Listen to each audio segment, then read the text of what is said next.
নমস্কার। চলে এসেছি আবার আরেকটা রিয়েল ইনসিডেন্ট নিয়ে। পড়ি একটা ঘটনা। তো এটা আমার একটা বন্ধুর কাছ থেকে আমি কালেক্ট করেছি। আমি খাতায় লিখে নিয়েছি, এখন জাস্ট বানানো হয়ে গেছে বলবো, আগের গল্পটার মতোই।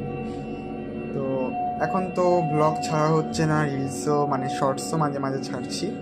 তো এখন এইসব করতে ভালো লাগছে, এগুলো ছাড়ছি সাউন্ড ক্লিপ দিয়ে দিয়ে। তোমাদের ভালো লাগলে অবশ্যই লাইক কমেন্ট করো, তোমরা কমেন্ট করো, তাহলে ভালো লাগলে এরকম কন্টেন্ট আরও করবো। আচ্ছা, এবার আমি গল্পটা স্টার্ট করছি, বেশি দেরি করব না, চলো।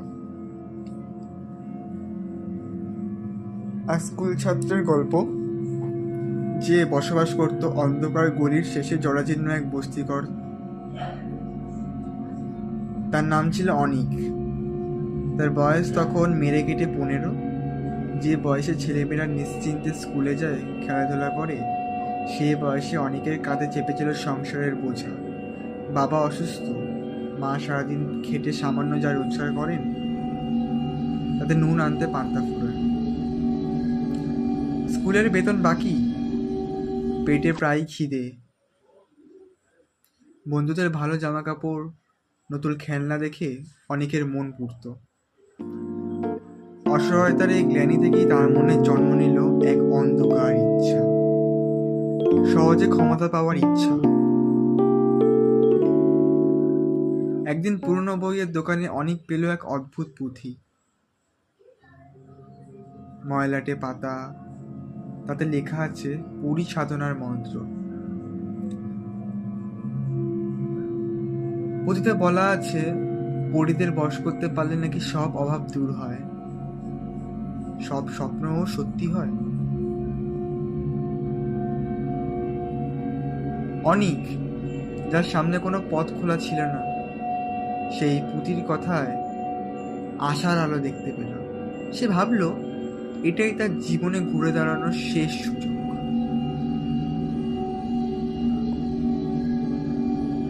দিনের পর দিন লুকিয়ে লুকিয়ে অনেক পুঁথি পড়ত, মন্ত্র মুখস্থ করত। রাতের পর রাত যখন বসতি নিঝুম, সে বাড়ির উঠোনে বসে সাধনা করত।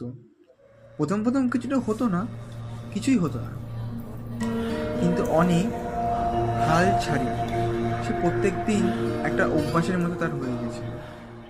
অভাবের তাড়নায় তার জেদ যেন আরো বেড়ে গিয়েছিল। অনেকদিন কেটে যাবার পর এক গভীর অমাবস্যার রাতে, যখন আকাশের চাঁদ কালো মেঘে ঢাকা, অনেক অদ্ভুত আলোর ঝলকানি দেখল। তার সামনে আবির্ভূত হলো এক অদ্ভুত সুন্দর পরী। তার রূপ এতটাই মায়াময় ছিল যে অনেক মুগ্ধ হয়ে তাকিয়ে রইল। পরীর প্রতিটি নড়াচড়ায় যেন জাদু ভরা।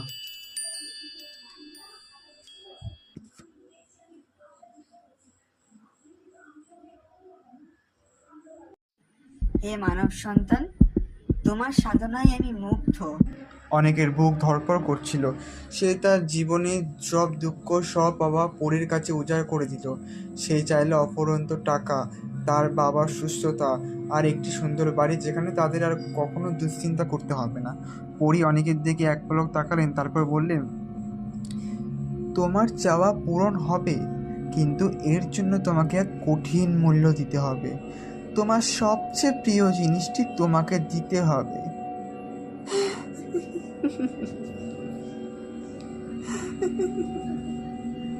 অনেক তখনও পরীর মায়ে আচ্ছন্ন।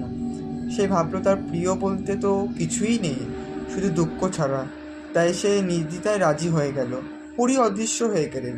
পরের দিন থেকে অনেকের জীবন সত্যিই বদলে যেতে শুরু করলো। কোথা থেকে যেন টাকা আসতে শুরু করলো। তার বাবার চিকিৎসা হলো, তিনি সুস্থ হয়ে উঠলেন। তারা বস্তির ঘর ছেড়ে এক সুন্দর বাড়িতে চলে গেল। অনেক আবার স্কুলে যাওয়া শুরু করলো, ভালো পোশাক পরতে শুরু করলো। তার আর কোনো অভাব রইল না। কিন্তু ধীরে ধীরে অনেক অনুভব করতে শুরু করলো এক অদ্ভুত পরিবর্তন। তার মন থেকে যেন আনন্দ হারিয়ে যাচ্ছিল।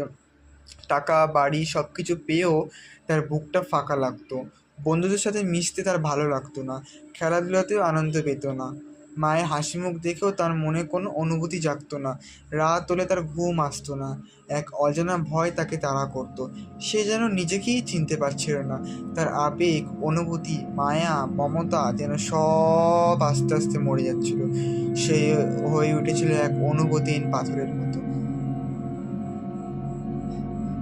অনেক বুঝতে পারলো তার সবচেয়ে প্রিয় জিনিস ছিল তার অনুভূতি, তার মানবিকতা, তার ভালোবাসা এবং তার ভেতরের শিশুসুলভ আনন্দ, যা সে পরীর কাছে হারিয়ে ফেলেছে। পরী তাকে ঐশ্বর্য দিয়েছিল, কিন্তু তার বিনিময়ে তার ভেতরের মানুষটিকে কেড়ে নিয়েছিল। মাসখানেক পর এক রাতে অনিক যখন তার নতুন বাড়িতে একা বসেছিল, তখন আবার সেই পরী আবির্ভূত হলো। এবার পরীর মুখে কোনো হাসি ছিল না, তার রূপ ছিল ভয়ঙ্কর। তার চোখ থেকে যেন আগুন ঠিকরে বেরোচ্ছিল।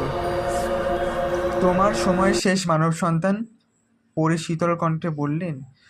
তুমি তোমার মূল্য দিয়েছ, তোমার যা ছিল তা পেয়েছ, তার বিনিময়ে তুমি হারিয়েছ তোমার আত্মা। অনেক অনুভব করল তার শরীর থেকে যেন প্রাণশক্তি শুষে নেওয়া হচ্ছে। সে দুর্বল হয়ে মেঝেতে লুটিয়ে পড়ল। যার চোখে ছিল জল।